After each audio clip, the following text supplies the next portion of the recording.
São Paulo. Trabalha como consultor de empresas, desenvolvendo pessoas nas áreas de comunicação, liderança e capacitação profissional. É palestrante espírita há mais de 30 anos, escritor, editor de 27 obras publicadas de variados gêneros, todas evidenciando as bases da doutrina espírita. É presidente da AD de Jaú, Associação de Divulgadores do Espiritismo, e é fundador da ASEAC, Associação Cultural Espírita Allan Kardec. Com vocês, Roosevelt Thiago.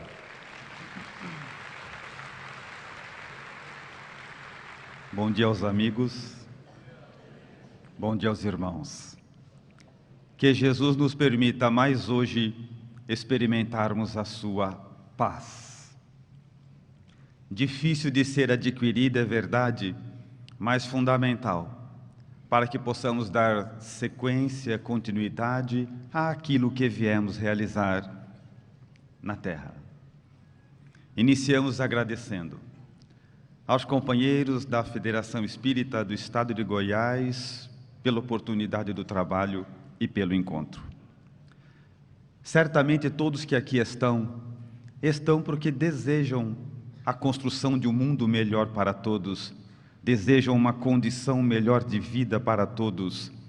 E eu estou convencido, como resultado dos meus estudos, de que esse mundo melhor que tanto almejamos, buscamos, encontra-se na prática daquilo que propõe Jesus. E o primeiro passo para que essa prática se opere é a divulgação da sua mensagem. Portanto, eventos desta natureza são sempre adicionados de valor, de importância, porque tem a capacidade de nos desinstalar, de nos tirar da situação cotidiana, trivial, fazer pausar para refletir sobre algo maior. E desta vez, algo maior ainda, que é discutir a temática do amor.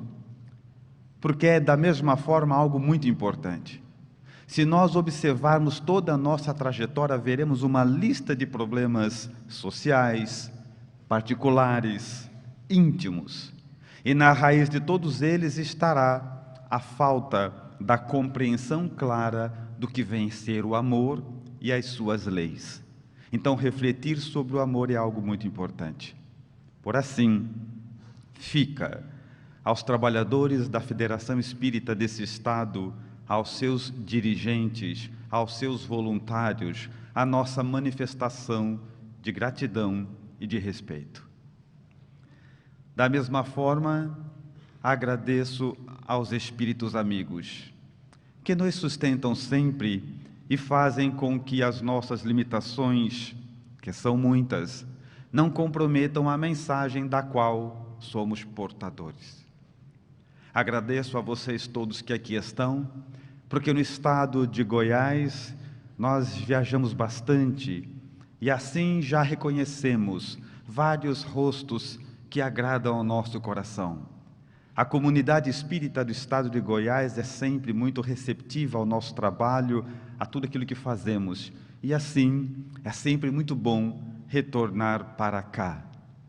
Encontramos também, destaco com muito carinho, vários companheiros do Rio Grande do Sul, onde a federação de lá, além de também apoiar as nossas obras, são amigos que estimamos muito. Por fim, pela importância que tem, eu agradeço e destaco a presença da minha companheira pela cumplicidade caridosa que se manifesta em tudo aquilo que eu realizo. Trabalhemos. Amor, a centelha divina. Para falarmos de algo tão grande, tão complexo, é necessário nos utilizarmos de uma forma didática, para que fique dentro da compreensão de todos, para que possamos, ao final deste trabalho, levar algo significativo, prático, real para as nossas vidas. Então vamos dividi-lo em partes. E primeiramente, vamos depositar a nossa observação, nosso estudo, nossa atenção no que vem a ser centelha divina. Porque em doutrina espírita nós percebemos algo interessante. Nós vamos estudando doutrina espírita, muitas vezes até adequadamente, nos pautando pelas obras básicas. Portanto, estudar o Livro dos Espíritos e as demais obras, sem dicionário junto, já compromete o nosso estudo. Porque eles usam uma terminologia que não nos é comum, palavras que nós não conhecemos, que não são da nossa época. A gente até acha bonita, até decora, até usa, mas não sabe o que é. Então esse é um defeito que já envolve o nosso estudo. É por essa razão que muitas vezes o indivíduo fala assim: nossa, eu já estudei na minha casa 25 anos, 30 anos, 40 anos, e fala um número sempre grande, sempre a mais do que a verdade. Eu já estudei na minha casa há tantos anos. Aí você pergunta para ele coisas básicas e ele não sabe. E sabe por quê? Ele estudou, mas não teve a compreensão do que a palavra que ele estudou significava. Então cada um entende o que quer. Então é fundamental, em doutrina espírita, para lhe guardarmos a fidelidade que ela pede, entendermos exatamente o que é que os Espíritos estão dizendo. O que uma mente brilhante como Allan Kardec, portanto um vocabulário rico, queria dizer com aquilo. Ou estudamos uma coisa e entendemos outra. Centelha divina é o nosso objetivo.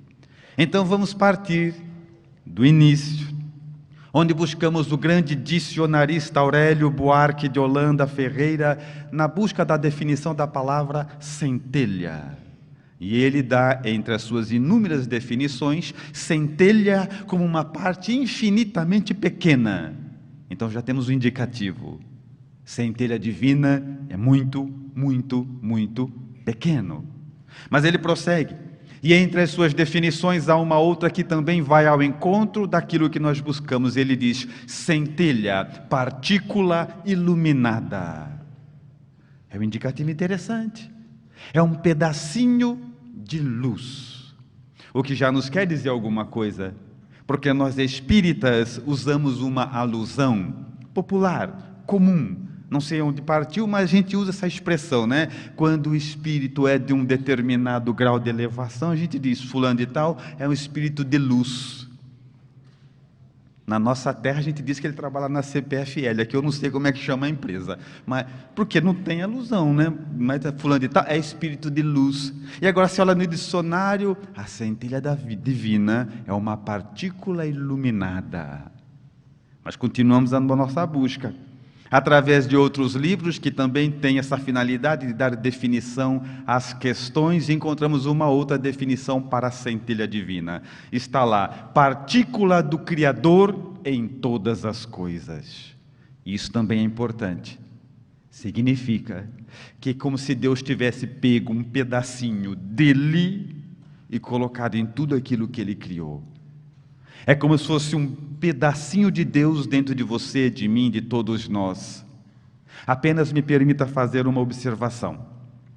Dentro dessa expressão, pedacinho de Deus em nós, e nós vamos continuar usando, porque mais uma vez ela tem um apelo didático e de fácil compreensão.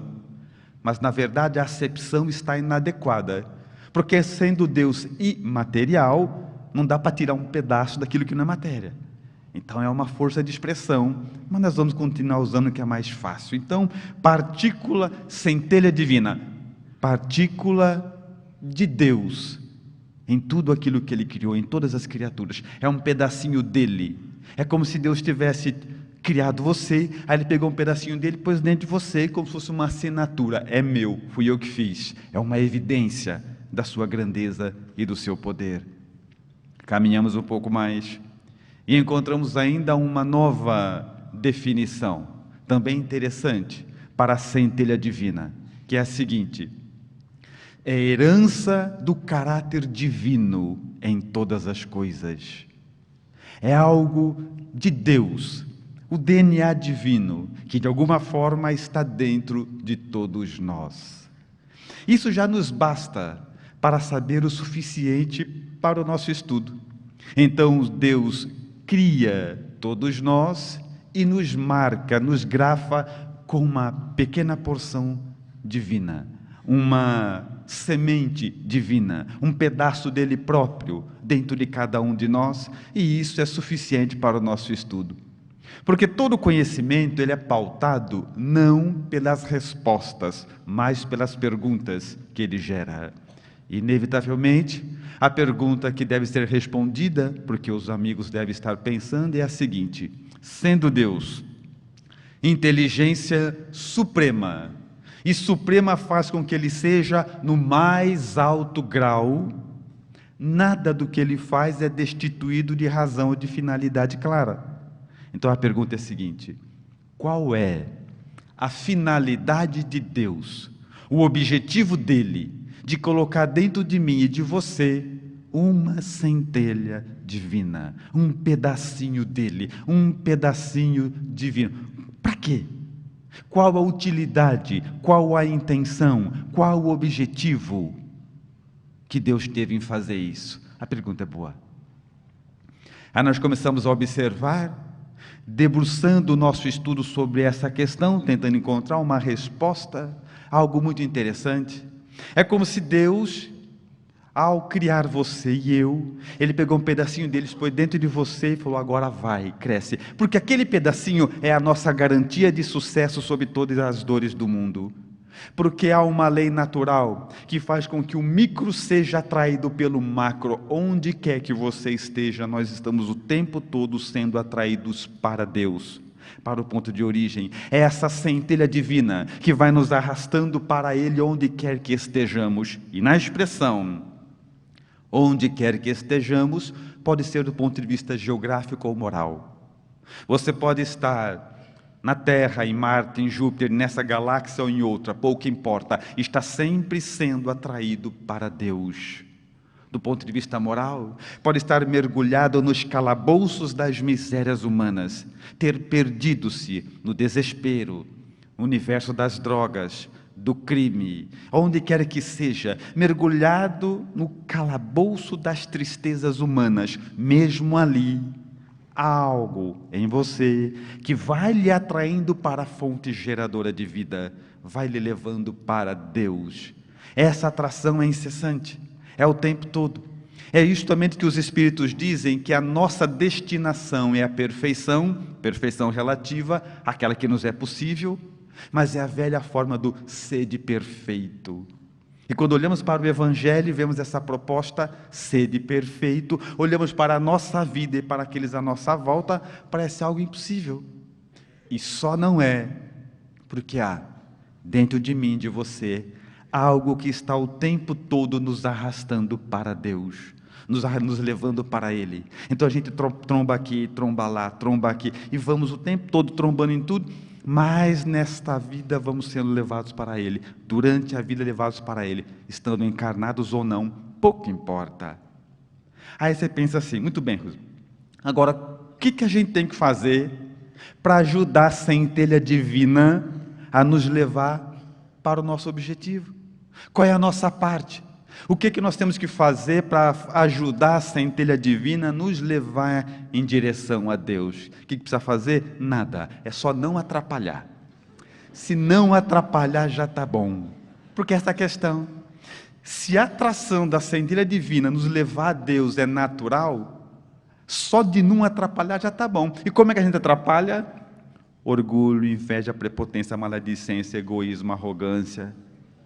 Aí vem os espíritos falar sobre a necessidade da reforma de valores íntimos, a reforma dos nossos valores morais, das nossas ideias, que devemos abandonar orgulho, egoísmo, adquirir virtude. Por quê? Porque se nós não oferecermos bloqueio à centelha divina, naturalmente caminhamos para Deus. É essa a destinação. Quem demora muito para chegar a Deus é porque atrapalhou muito o trabalho dela. Só isso. Então, se a gente não atrapalhar, já está bom demais. E o muito mais interessante é o seguinte, espírita. A gente pega, começamos a observar todas as pessoas à nossa volta e começamos a imaginar coisas interessantes. Eu vou pedir para vocês fazerem um exercício agora. Até aqui tudo bem, né? Essa centelha divina está dentro de todo mundo. Até aqui tudo bem? Muito bem. Vou passar para uma outra fase agora, espírita. Já que nós chegamos à conclusão de que a centelha divina, um pedacinho de Deus, Amor absoluto está em todas as pessoas. Eu quero que vocês pensem agora, porque senão não vale a pena estar aqui. Tem que ser prático. Nós temos que sair daqui levando algo para a vida prática. Quero que vocês pensem agora nas pessoas que prejudicaram a vida de vocês, que lesaram, que enganaram, que mentiram, que depuseram contra vocês, que acabaram prejudicando das formas mais variadas possíveis. Pensa neles aí, pensou ou não? Pode pegar todo mundo, genro, cunhado, só gente boa, pode pegar, né? Pensa aí. Pensou? Ele está na sala? Não aponta, olha para todo mundo, olha para mim, ninguém aponta para ninguém. A pessoa que te prejudicou, que te lesou, que te enganou, que te roubou, pensou nela? Agora junta a informação passada. Dentro dela também tem um pedacinho de Deus. Uma interrogação. Até dela. É possível. Será que Deus, que é amor absoluto, também está naquela criatura? É algo a se pensar. Mas aí caminhamos um pouco mais. E eu vou pedir para que os amigos acompanhem o meu raciocínio, rogando aos Espíritos que não permita que o nosso ambiente psicológico seja contaminado. Mas é importante fazer essa reflexão. Eu quero que vocês lembrem agora, nos estupradores, nas pessoas que cometem crimes hediondos, nos sequestradores, nas pessoas que matam, que torturam animais por diversão, nas pessoas absolutamente cruéis. Está pensando aí ou não? Agora, só uma informação já estudada. Dentro deles há um pedacinho de Deus. E algumas criaturas deixam dúvida. Não é possível que Deus, amor absoluto, está nessa pessoa. E aí nós começamos a entender a finalidade da centelha divina. Porque a finalidade é justamente essa. É fazer com que aquelas pessoas profundamente perversas também sejam atraídas para Deus, porque esta é a finalidade da centelha divina, garantir que ninguém fique para trás, ninguém se perca. Mas esta dúvida nossa, esse estudo nosso, já foi estudado também por Allan Kardec, e olhando algumas pessoas profundamente cruéis, profundamente nocivas ao bem geral, ele pergunta aos Espíritos, em O Livro dos Espíritos, 787, a questão, item B, porque essa questão tem 3 vertentes, a principal, A e B, vamos estudar a B. E Allan Kardec pergunta assim: quer dizer que os homens mais civilizados já foram selvagens? Sensacional a pergunta. Observe que Allan Kardec, portador de um bom senso incomum, ele faz a pergunta adequadamente. Ele pergunta em parâmetros coletivos, está no plural. Os homens mais civilizados já foram selvagens? Plural. Que assim deve ser, para todo mundo. Que, aliás, me permite insistir, estudar doutrina espírita sem Allan Kardec é um risco muito grande. Porque devemos lembrar que Allan Kardec foi o eleito por Jesus para nos trazer doutrina espírita. Então, assim, doutrina espírita é o que Allan Kardec disser que é. Desta forma, eu percebo, e viajando por muitos lugares, vemos as pessoas estudando inúmeras obras, menos as obras básicas. E espírita, escuta uma coisa que eu vou te dizer muito importante. Se você ler todos os livros espíritas, todos, e é muito, hein? Todos, menos as obras básicas, não vai saber doutrina espírita por causa disso. É inquestionável.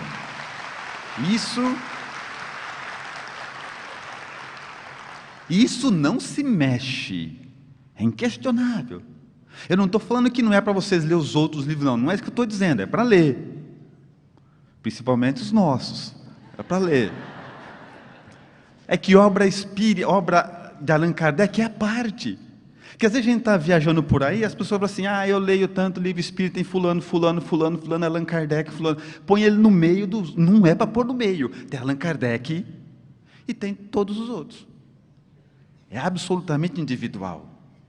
Quando Jesus precisou escolher alguém para levar a doutrina espírita para a Terra, ele escolheu Allan Kardec, não foi à toa. Então é isoladamente.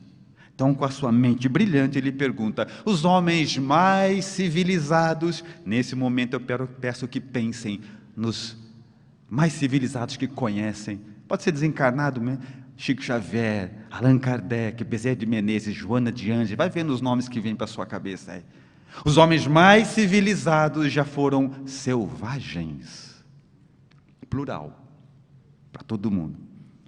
A resposta dos espíritos é magnífica, porque existe uma coisa espírita, presta atenção, a gente estuda as obras básicas, particularmente o Evangelho, como sendo uma obra para todo mundo, uma obra coletiva. No entanto, nós começamos a aprender efetivamente, além do que a maioria vê, entender e perceber, além do que a maioria vê e percebe, quando você começa a entender que as obras todas, destacadamente o Evangelho, não é obra coletiva, é obra individual. Tão é individual que no Evangelho eu fui até citado, vocês já viram lá ou não? Fui citado no Evangelho. Está lá aquela parte assim, do pastor que tinha 100 ovelhas, uma se perdeu, ele deixou 99 lá e foi atrás daquela uma, sabe aquela uma? Sou eu. E sabe quando que você vai absorver do Evangelho além da superfície? Quando você imaginar que aquela uma ovelha foi você. É pessoal. Evangelho, Jesus elaborou aquilo pensando em mim. E você tem que entender dessa forma. O Evangelho foi edificado pensando no teu coração. É particular. Senão a gente vai lendo, achando onde todo mundo se encaixa ali, e nunca é para nós. É seu. O objetivo foi o teu coração. Então, isso é fundamental entender. E os Espíritos respondem a Kardec dando exemplificação disso. Exemplificação disso. Porque Allan Kardec pergunta no coletivo, os Espíritos, os homens mais civilizados, já foram selvagens? Resposta dos Espíritos, tu mesmo já o foste, mais de uma vez. Percebeu ou não? Os Espíritos quiseram mostrar para Kardec, é individual. Tu mesmo já foste, mais de uma vez. E a gente vai dando uma balançada, porque começa a pensar agora assim, Chico Xavier já foi selvagem. Bezerra de Menezes, selvagem. Joana de Ângeles foi selvagem. Então hoje nós admiramos ele. Mas hoje quando a gente vê os selvagens de hoje, as pessoas que matam, violentam, torturam, o que a gente pensa? Que Deus não acaba com isso? E se ele tivesse acabado, nós não teríamos Chico Xavier, Bezerra de Menezes, Joana de Ângeles, porque eram selvagens. Percebeu ou não? Então, espírita, vocês que vieram aqui hoje, quando a gente vem em congresso espírita, no período de carnaval, em mundo de expiações e provas, juntou esses 3 itens, acontece algo interessante, que é o seguinte, quando acabar o congresso, vocês vão voltar para casa. E quando vocês voltar para casa, tem sempre alguém que não veio, que está esparramado no sofá, que vai olhar para você e dar uma risadinha sarcástica e falar assim... Carnaval? Vocês 4 dias presos lá, vocês são loucos. Para aprender o quê? Aí você responda, aprendi que você tem chance.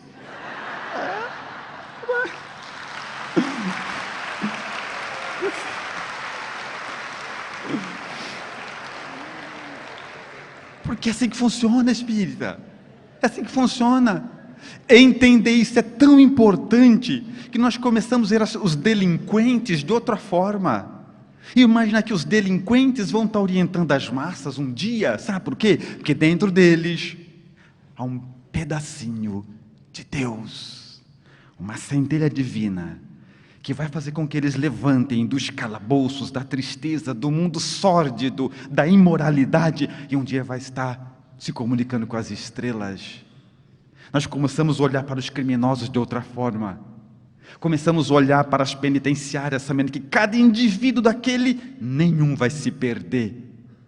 E o que é mais interessante, quando eles nos prejudicam, a gente acha que isso é um absurdo, temos que lembrar que nós já estivemos naquela condição. É igual o cara que fuma. Quando ele para de fumar, a 10 quilômetros ele identifica um cigarro, um fumante.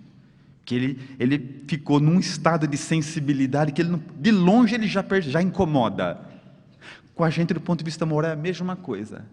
Quando você vê alguém cometendo um crime, aquilo mexe com você, te causa nojo, repulsa, sabe por quê? Porque já parou de fazer. Já agora que você já parou de fazer, você não suporta quem faz.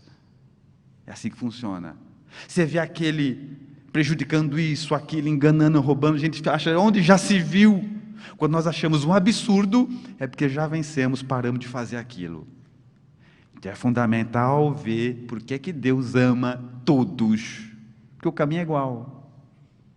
Nós já fomos selvagens. E entender isso é muito importante.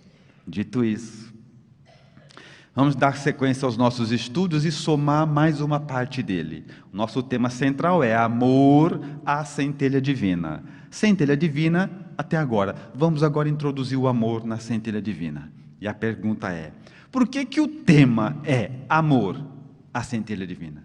Por que a centelha divina, o pedacinho de Deus em nós, é descrito, apontado, classificado com o nome de amor? E a resposta é, porque quanto mais a centelha divina vai se desenvolvendo, se manifestando na criatura, mais ela dá um sinal. Um sinal. E que sinal é esse? É a presença da capacidade de amar. Quanto mais a centelha divina se desenvolve, mais a criatura desenvolve a capacidade de amar. De amar sob o ponto de vista geral, de amar as coisas, as pessoas, de amar. É como se fosse assim, uma planta, você planta ela é só um brotinho, você vai aguando, você vai cuidando dela, ela vai crescendo. Chega um ponto que ela desabrocha em flor. A similitude é a mesma. Você tem um pedacinho de Deus dentro de você. Conforme você vai promovendo a sua reforma de valores, não oferecendo resistência a ela, ela vai crescendo, se manifestando, se desenvolvendo, até que ela solta uma flor. E o nome dessa flor é o amor. Então, quanto mais a criatura ama, melhor está a sua condição interna. Isso, inevitavelmente, nos leva a uma outra pergunta. Mas, Suzy, espera um pouquinho, não está certo não. Pelo seguinte, eu conheço gente perversa, mas que ama. Gente que engana, que lesa, que faz o mal pelo prazer do mal, mas ama. Por exemplo, ele faz mal para todo mundo, mas o filho dele ele ama. Ele prejudica todo mundo, mas a família dele ele ama. Será? Será? Acompanhe o raciocínio espírita. Deus, na sua infinita e soberana sabedoria, introduziu em todas as criaturas, todos os animais, a qual fazemos parte, um instinto interessante, que é o instinto de preservação, de continuidade da espécie. É para que a coisa não tivesse fim. E o que esse instinto, que é uma forma de inteligência, pode estar nele as sementes do amor, não vamos discutir isso, a questão é outra, vamos entender já. E o que esse instinto de preservação dita para todos os animais onde estamos incluídos? Cada um deve cuidar da sua prole, ponto. Se alguém tem dúvida disso, observe a cadela com os cachorrinhos, a onça com as oncinhas, o jacaré com os filhotinhos dele, sei lá, todos os bichos são assim. Você tem a raposa com as raposinhas, cada um cuida dos seus. E isso não é amor. O nome disso é instinto de preservação. Lei que determina que cada um deve cuidar dos seus. Assim sendo, saindo do reino animal, vamos para o reino nominal, sem contas criaturas más, desequilibradas, seja lá o que for, que elas fazem mal para todo mundo, mas ama a família dela. Será? Porque nos animais, quando eles cuidam só dos deles, é instinto. Porque no homem, quando ele cuida só dos deles, é amor. Será? 2 pesos, 2 medidas? Porque a raposa não está nem aí para o filhote da onça. E a cadela não está nem aí para o filhote da garça. Cada um cuida do seu. E quando nós, o homem, quando nós cuidamos só dos nossos e não estamos nem aí para ninguém, será que é amor? Ou é instinto de preservação? Nem sabemos por que fazemos assim. E a perversidade é tão grafada em nós, quem que nunca falou assim? Pelo meu filho eu mato e morro. Falou ou não falou, espírita? Levanta a mão quem já falou. Ó, metade falou, a outra metade é mentiroso. Porque eu sei que vocês falaram. Tem certeza? É. Agora, percebeu, espírita? Até para demonstrar grande amor, a gente usa de selvageria. Pelo meu filho eu mato, eu morro. Você e qualquer desequilibrado. Que é um impulso fazer isso, é natural. Então nós começamos a perceber o quê? Que muitas vezes nós confundimos. Se olha um indivíduo que só cuida do dele, não está nem aí para ninguém, e acha assim, ele não vale nada, mas a família dele ama. Ele não está nem para ninguém, mas a esposa, o pai dele, ele ama. Cuidar só dos nossos? Não sei. Acho que vale a pena pensar. E nem me reporto somente aos profundamente maus. Espíritas, vamos pensar em nós? E você? E eu? Conhecemos a doutrina espírita, militamos, frequentamos o centro espírita. Nós, hoje, hein? Sabe que nós nos dedicamos somente aos nossos? E estamos chamando isso de amor? Sabe que nós cuidamos, nos importamos só com o nosso filho, nossa esposa, nosso cachorro, nosso periquito, nosso papagaio, nosso, não fazemos mais nada para ninguém. E estamos achando que a gente ama. Vocês estão brincando, né? Aí vem os espíritos e nos sobra uma fórmula, abraçada por Allan Kardec, cantada em toda a casa espírita, que é o seguinte: fora da caridade. Tem gente que não sabia nem isso, ficou quieto. Fora da caridade você não tem chance. Fora da caridade você já era. Fora da caridade eu posso perder a esperança. O que eles querem dizer com isso? Eles querem dizer para que o amor se desenvolva efetivamente. Porque o que a caridade faz? Me tira dos limites dos meus, do meu grupo, minha família, meu. Tira.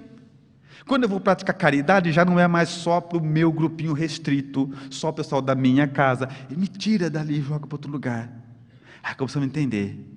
A caridade faz com que esse amor, ou suposto amor, que eu sinto só pelos meus, comece a se expandir, ganhar campo. Por essa razão, espírita, quem precisa da caridade não é aquele que recebe, é aquele que faz.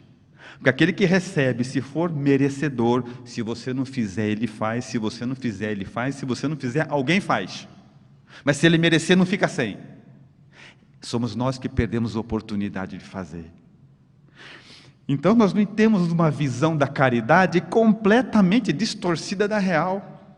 A gente vai fazer caridade e acha que a gente está beneficiando os outros, olha que dó. Já viu isso ou não? Tem gente que no centro espírita fala a mesma coisa, fala assim, ó, eu vou no centro espírita hoje, sabe, estou cansado, mas eu vou lá dar passe, eu no trabalho mediúnico, eu vou no centro, porque eu gosto de fazer caridade. Cria vergonha, espírito. Caridade, você vai limpar sua barra, para com isso.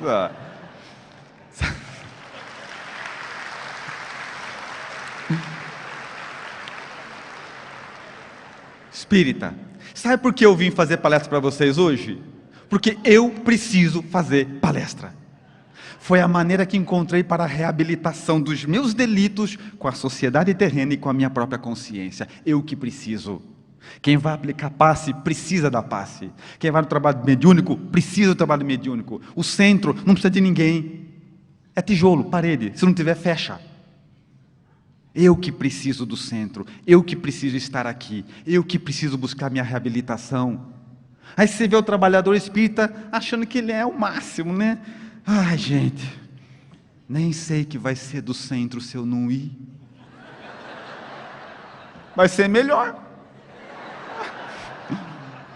Então, a gente começa a perceber que nós entendemos ao contrário, né?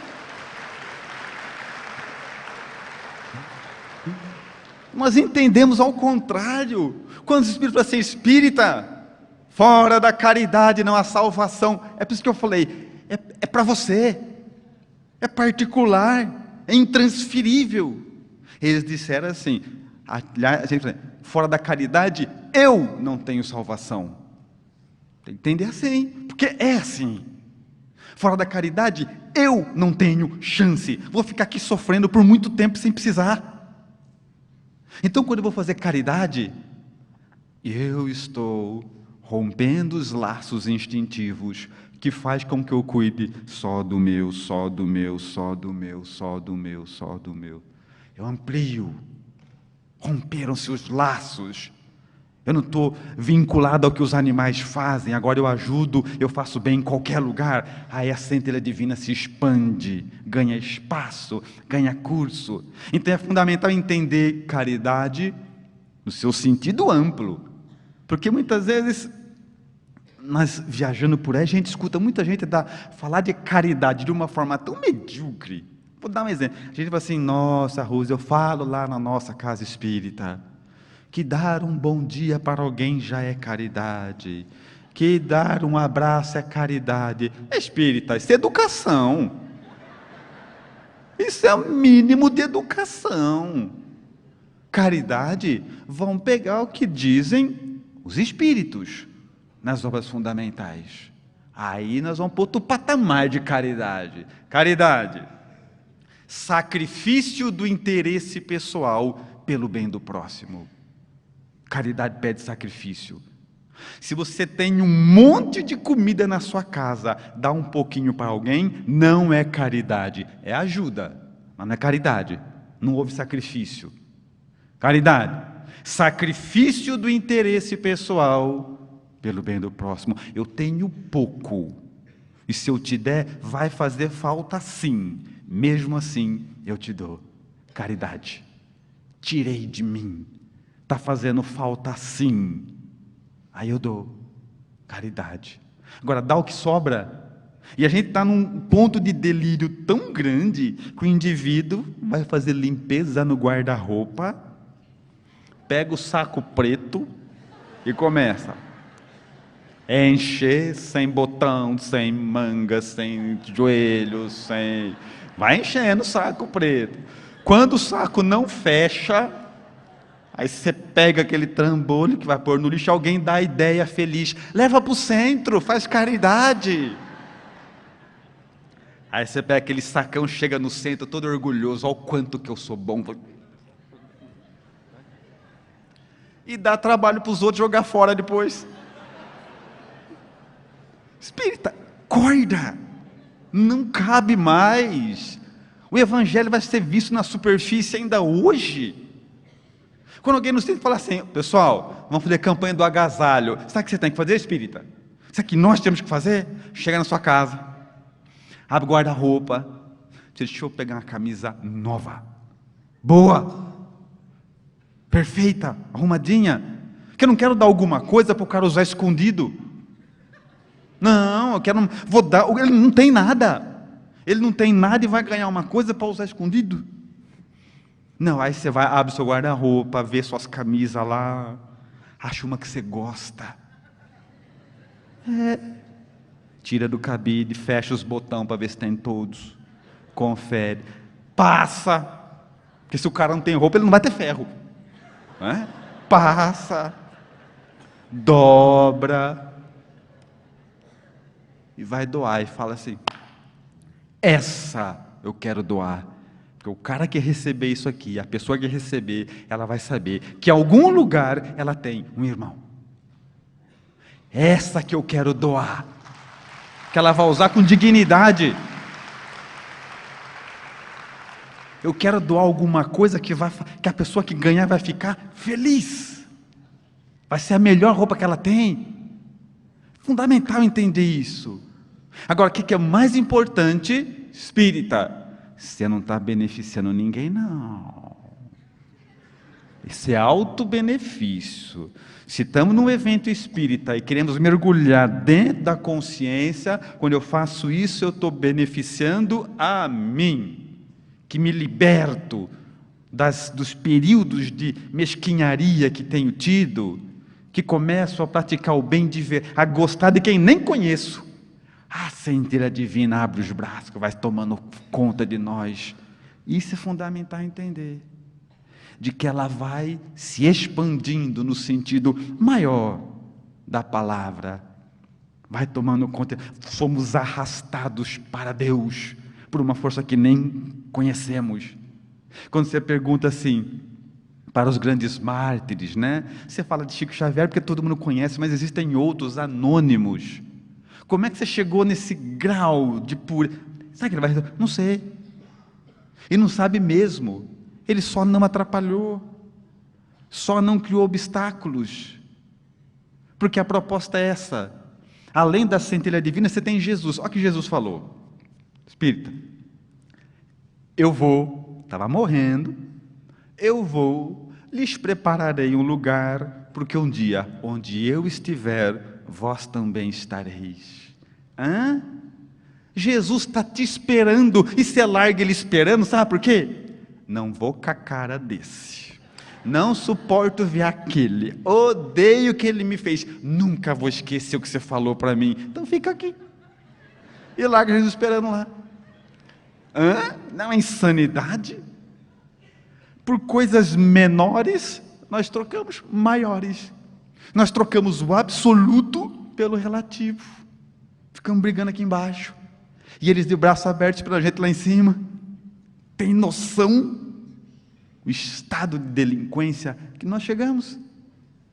Então, nossa função, não atrapalhar, não comprometer o nosso trabalho, porque naturalmente nós somos guiados para Deus, para a divindade, para o crescimento, mas entender, o amor de Deus não é uma tarefa fácil, não é uma tarefa fácil. Primeiro porque o amor de Deus não nos isenta das provas, e aqui a gente faz comércio. Prova disso são os amigos que deixam de ser amigos, os casais que deixam de ser casais. A gente tem um certo comportamento, eu faço isso para você, você faz isso para mim, então a gente se gosta. O dia que você fizer uma coisa diferente, então não gosto mais, acabou a amizade. Nós temos um comércio afetivo. Enquanto você está agindo do jeito que eu estou gostando, nós somos amigos. O dia que você agir diferente, não sou mais seu amigo. É um comércio por trás de tudo. É a maneira que a gente sabe nos relacionar. Então, tanto é que a pessoa muda o comportamento, o que você faz? Fulano de tal, está muito estranho, não dá mais para ter contato com ele. Por quê? Não obedeceu o que eu acho que é certo. E com Deus, a gente usa o mesmo padrão, que é o que conhece. Só que aqui quem é amigo nosso, quem que a gente gosta? Quem nos beneficia. A pergunta até caberia, né? Agora não, senão vai atrapalhar para a palestra. Depois você pergunta para o seu amigo, você gosta de mim porque eu gosto de você? Que é troca, né? Mas todo mundo é assim. Deus não. Todo mundo não. Deus não. Ele gosta da gente apesar de, independente de. É isso que nós estamos falando. A capacidade de amar é do indivíduo, não do amado. É do indivíduo. Eu posso não concordar com o que está sendo feito. Ele pegou um outro caminho para a vida dele. Então eu não concordo com nada que você está fazendo, mas continuo gostando de você, continuo sendo meu amigo, continuo te amando, continuo. Até porque a esperança está aí. Quando você fala assim, o meu filho é drogado, o que eu faço? Ame-o. A esperança dele. Meu filho é um criminoso, meu marido e minha esposa, ele é um delinquente, o que eu faço? Ame-o. O que não tem nada a ver com avalizar a conduta dele. Não tem nada a ver com concordar com o que ele faz. Mas ame-o sempre. Por quê? Porque a esperança de sair daquela condição está no amor das pessoas à volta. Ame-o. Então com Deus acontece igual. Quando Deus não nos isenta das provas, das expiações, das dores, o que a gente deduz? Não me ama. Porque não é assim. Mas, você que é pai, você que é mãe, deve lembrar que Deus não isenta das dores, mesmo amando, porque você também não isenta seu filho das dores, mesmo amando. Ou esqueceu, porque o seu filho não esqueceu, do dia que você levou ele tomar vacina.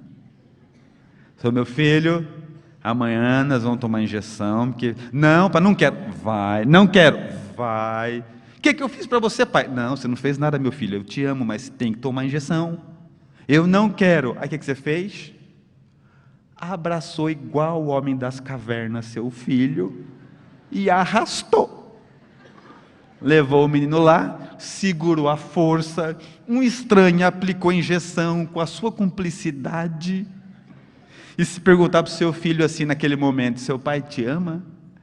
Ele vai falar, não é meu pai. E é natural, né? Natural. Porque o que ficou na cabeça dele? A dor. Aí dobram-se os anos, aquela criança de 6, 7 anos vira um homem adulto, sabe o que ele fala? Ainda bem que meu pai me vacinou. Cachorro, na época brigou lá, né? É assim. Então não vai ser surpresa que se as angústias de hoje, as dores de hoje, a vergonha de hoje, a dívida de hoje, a tristeza de hoje, os apuros de hoje, daqui a 30, 40 anos, sei lá quando, você diga, meu Deus, muito obrigado. Meu valor pessoal era muito menor antes daquilo, ainda bem que o Senhor não me poupou. Então, se nós não poupamos os nossos filhos das dores necessárias, acho que Deus vai poupar? Não, bate mesmo. Não tem conversa, porque Ele está vendo o benefício maior, em detrimento do malefício menor. Mas existem algumas evidências que devem ser pensadas, porque o que acontece? Muitas vezes o que a gente fala não é real. Você fala, mas não é real. Por exemplo, você fala que ama Deus, mas você tem comportamento de quem ama Deus.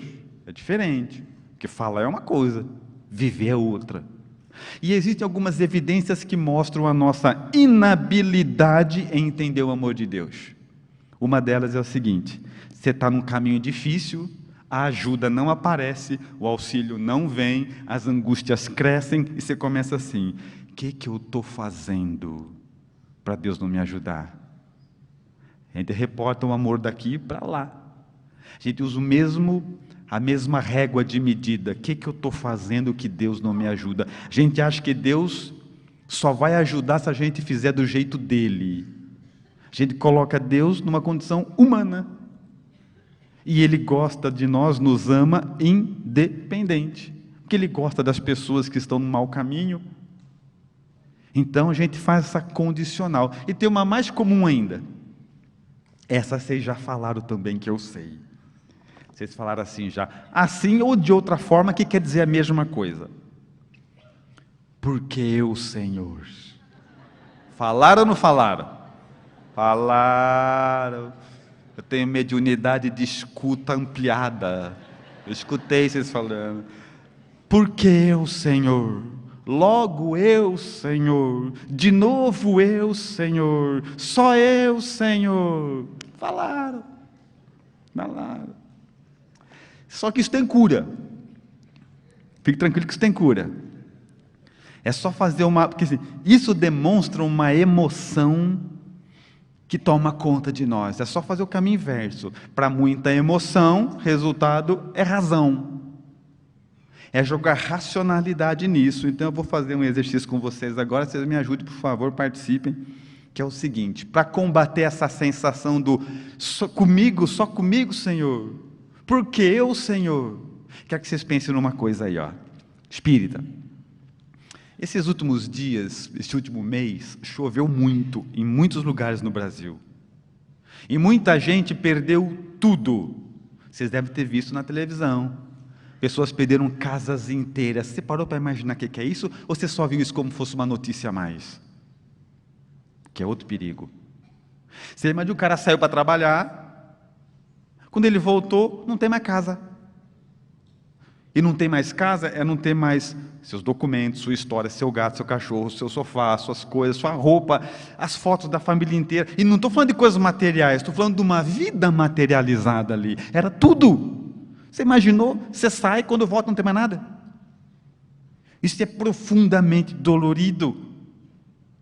Mas a pergunta é a seguinte: você e eu, nós, você que não perdeu nada, que viu na televisão tudo acontecer, mas não teve problema nenhum com a chuva, quando você assistiu as pessoas perdendo tudo e você não, você chegou a pensar assim: Senhor, por que eu? Mas deixa eu continuar um pouco. Nós estamos aqui no congresso, graças a Deus. E ao mesmo tempo que você e eu estávamos entrando no congresso, na mesma hora que eu e você estávamos entrando no congresso, tinha gente entrando em velório, em necrotério, em hospital, em sala de cirurgia, em penitenciária, e você entrando no congresso. Quando você estava entrando no congresso, você pensou: Senhor, por que eu? Mas nós temos no Brasil 45 milhões de deficientes físicos de variados graus, surdos, mudos, paralíticos, é um monte de gente, 45 milhões. E a pergunta que eu quero fazer para você que me ouve, que me vê, que veio andando, que é perfeito: quando você visualiza a sua perfeição física, você disse alguma vez: por que eu, Senhor? Agora, no mundo nós temos 25 milhões de refugiados, gente que teve que sair do seu país fugido por fome, guerra, peste, perseguição. Saiu do país, chegou num lugar que ninguém te conhece, língua estranha, começar do zero, sem dinheiro, sem recurso. E a pergunta é a seguinte: você que ao término desse congresso tem um lugar para voltar, perguntou: Senhor, por que logo eu? Mas no mundo, coisa básica, hein? No mundo, atenção, é bilhão de pessoas não tem água encanada. Água encanada.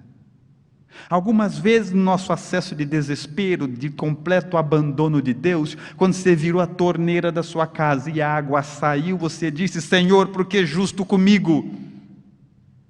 Agora no Brasil, 200 milhões de pessoas não têm energia elétrica. Dá para imaginar? Você chega na sua casa, aperta o botão e a mágica acontece.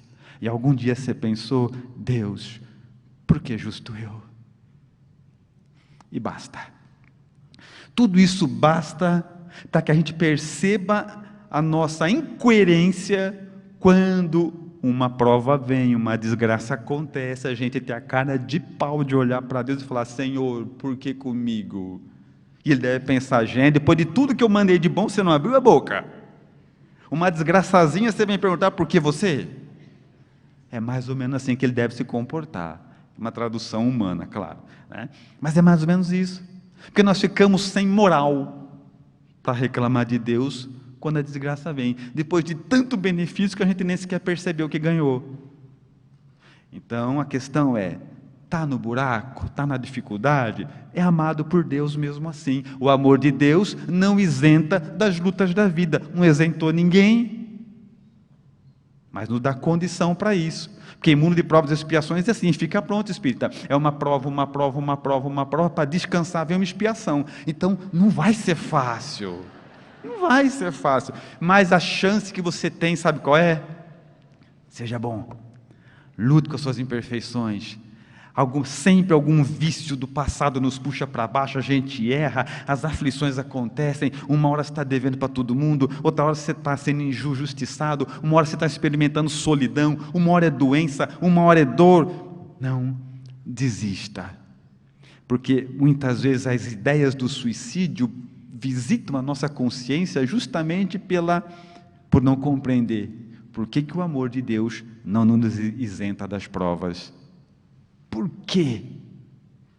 Então só dá para ter um profundo estudo, uma profunda compreensão, quando nós começamos inevitavelmente a olhar a vida de forma mais amadurecida, como espírita de verdade, enfrentando as nossas dores com uma capacidade, sabendo que eu sofro, mas ele também, talvez não no mesmo momento, porque pode ser que nesse momento a vida dele esteja no inferno e a dele outro na mais absoluta paz. Mas é só esperar um pouquinho, que daqui a pouco a dele entra em paz, a dele mergulha no inferno e já chega na sua. Porque é assim que a vida era. É assim que acontece. Agora, se quando a coisa está bom, a gente é amado, está ruim, não está amado mais. É bom, está amado de novo, depois não está amado mais. Esses idas e vindas, muito obrigado, esses idas e vindas sem fim, aí não dá certo. Então, Espírito, é por essa razão que nós temos assim no Evangelho, você tem, na descrição do Evangelho, capítulo 5, bem-aventurados os aflitos, o 6º capítulo pula, depois do 7º em diante começa bem-aventurado, bem-aventurado, bem-aventurado, bem-aventurado, assim vai indo. A pergunta é, por que depois de bem-aventurados os aflitos, pula uma parte? Por quê? Porque esse capítulo que pulou é Cristo Consolador. E quer nos ensinar o quê? Depois das aflições, você quer consolo espírita? Uma chance, né? Jesus. Onde está o nosso problema também aqui com as nossas relações afetivas? No momento de desespero, a gente vai buscar apoio em quem está do lado. E quem está do lado é tão imperfeito quanto você. É tão triste, tão comprometido quanto você. Então não consegue. Tanto é que eu tenho eu sou muito bem relacionado no mundo espiritual, sabe? E eu tenho alguns amigos dos mundos felizes. E lá, é verdade, né? Espírita não mente. E lá eles têm uma brincadeira muito legal. Não sei se vocês já viram. É assim, lá eles dança das cadeiras, chama. Como é que eles brincam lá nos mundos felizes? Eles pegam 10 pessoas, põem 10 cadeiras e começam a tocar música. Quando a música para, todo mundo corre e senta. E tem 10 pessoas e 10 cadeiras, todo mundo senta, todo mundo fica feliz.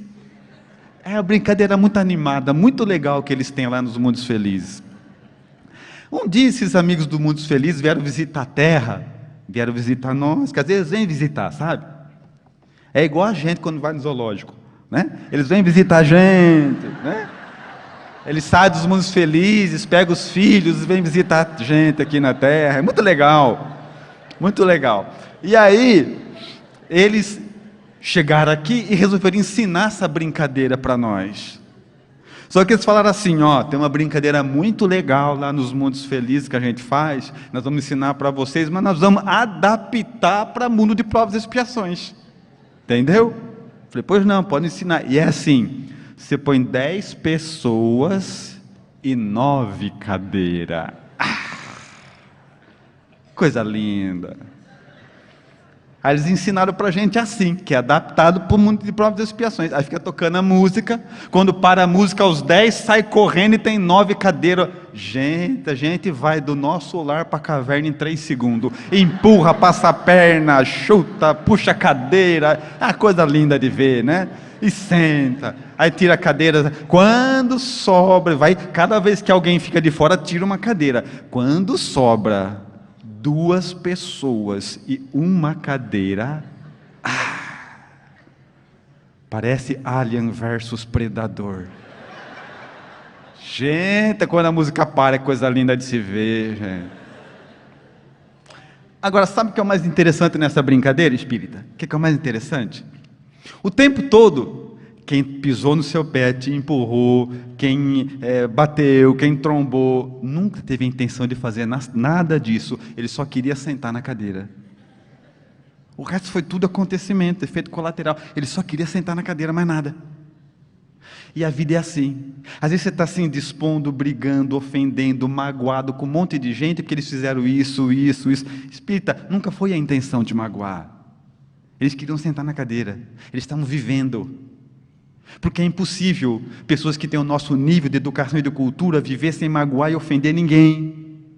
Porque ela está ali e provavelmente, se ela vier aqui, ela vai ter várias questões onde ela se sentiu ofendida por mim e eu nem sei. E eu queria ser melhor. Sabe que eu não sou? Porque eu não sei como ser. Então, as pessoas que te magoaram, te ofenderam, te lesaram, faça o esforço e esquece, espírita. Esquece, sabe por quê? Não foi a intenção, foi fraqueza moral. Não foi a intenção de te fazer mal, elas não tinham mais do que isso para dar. E se a gente ficar tratando a ferro e fogo que nos fazem, a gente não vai amar ninguém. Então, se as dores são grandes, temos que entender que o Cristo é o consolo de verdade. As pessoas à volta dão uma mão, ajuda, apoia, mas apoio de verdade é somente com Jesus. Então eu espero que realmente esse congresso nos faça sair daqui amando mais, pelo menos sabendo o nome de quem sentou do nosso lado, pelo menos trazendo de forma prática essa capacidade de romper os limites de gostar só dos meus. E é por isso que nós oramos em profunda gratidão, dizendo: Senhor, imundas-me no esplendor da Tua luz, e contudo cego não te vejo. Falas-me na eloquência do Teu verbo, e no entanto surdo não te ouço. Abrasas-me na ardência do Teu amor, e no entanto insensível não te sinto. Ó estranha contradição, Tu tão perto de mim e eu tão distante de vós. Desvela-me, Senhor, os olhos cegos do orgulho, abre-me os ouvidos surdos da vaidade, sensibiliza meu coração duro de maldade, para que eu possa encontrar a sua divina grandeza na intimidade do meu ser. Pela atenção com que me ouviram, muito obrigado, senhores.